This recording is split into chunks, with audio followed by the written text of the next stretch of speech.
Hello everyone.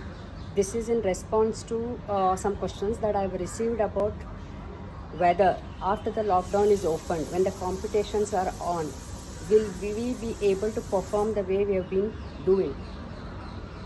The point is, throughout the world, there have been researches which have been conducted by strength and conditioning coaches on the athletes. The clinics have been conducted where it has been established that there is a memory in the muscle which remembers the moments you have ever learned.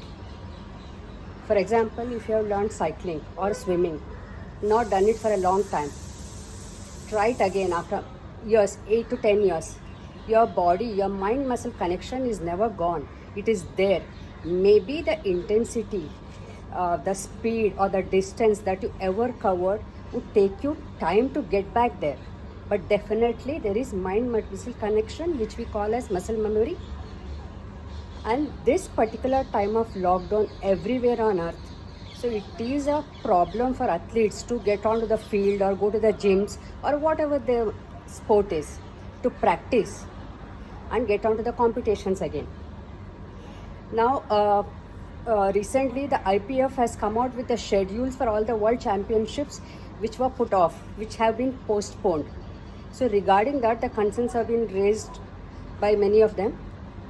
Yes, the competitions actually start somewhere in September, October, the World Championships of all the categories, juniors, seniors, masters, sub-juniors, everybody. So we do have time. Suppose if you have taken about a year to reach 100 kgs in your bench press, now it might take you about 4 to 5 weeks to get there, provided you are thorough with your training schedule and the nutrition. So don't lose your heart just because you have not been able to practice, because you have not been able to go and have yourself conduct the same thing that you have been doing, that your mind muscle connection or the movements that you have learned ever will be faded away in your brain. You'll be able to get there, but just have patience. When the lockdown is done, you will be able to go there and perform it better.